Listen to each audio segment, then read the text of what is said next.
హఠాత్తుగా ఇంత బ్లాక్ అయ్యే పరిస్థితి ఎందుకు వచ్చింది? ఇప్పుడు మనం ఇంతకుముందు మాట్లాడుకున్నట్టే పర్షియన్ గల్ఫ్లో ఉన్నటువంటి అక్కడి నుంచే హర్ముజ్ జలసంధి నుంచే మనకు ముఖ్యంగా ఆయిల్కి సంబంధించి అయితే 50% డిపెండెన్సీ ఉంది అక్కడ. 50% ఆయిల్ దిగుమతులు అక్కడ నుంచే రావాలి, అది అయిపోయినాయి. దాంతో పెట్రోల్, డీజిల్ ఇవన్నీ దానికి ఇంపాక్ట్ ఉంటుంది. రెండోది లిక్విఫైడ్ న్యాచురల్ గ్యాస్ ఎల్ఎన్జీ అక్కడ నుంచి వచ్చేది. 85% మన డిపెండెన్సీ ఉంది పర్షియన్ గల్ఫ్ మీద. పర్షియన్ గల్ఫ్ నుంచి వచ్చేటువంటి గ్యాస్ మీద ఎల్ఎన్జీ 85% మనం డిపెండ్ అవుతున్నాం. మేజర్ ఇవాళ డైరెక్ట్ ఇంపాక్ట్ మనకు పెట్రోల్ బంకులు బంద్ కాలే, డీజిల్ బంద్ కాలే, ఇవి బాగానే ఉన్నాయి. వీటికి మనం ఆల్టర్నేట్స్ ఎత్తుక్కున్నాం.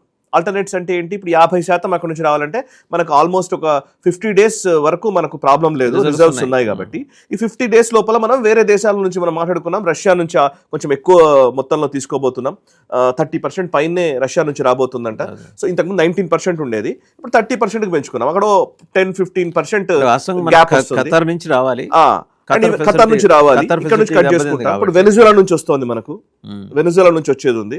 ఇంకోటి బ్యూటిఫుల్ థింగ్ ఏంటంటే ఈ టైంలో, ఆయిల్ టైంలో సార్ అసలు చాలామంది మాట్లాడట్లేదు.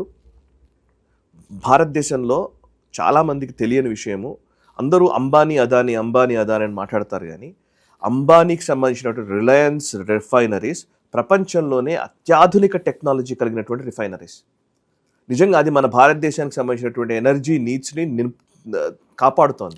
ఎలాగా అంటే మీరు క్రూడ్ ఆయిల్లో డిఫరెంట్ వేరియంట్స్ ఉంటాయి. ఇప్పుడు రష్యా నుంచి వచ్చేదానికి ఒక లెక్క ఉంటుంది, వెనిజులా నుంచి వచ్చేది చాలా రగ్డ్గా, చాలా డిఫరెంట్గా ఉంటుందంట క్రూడ్.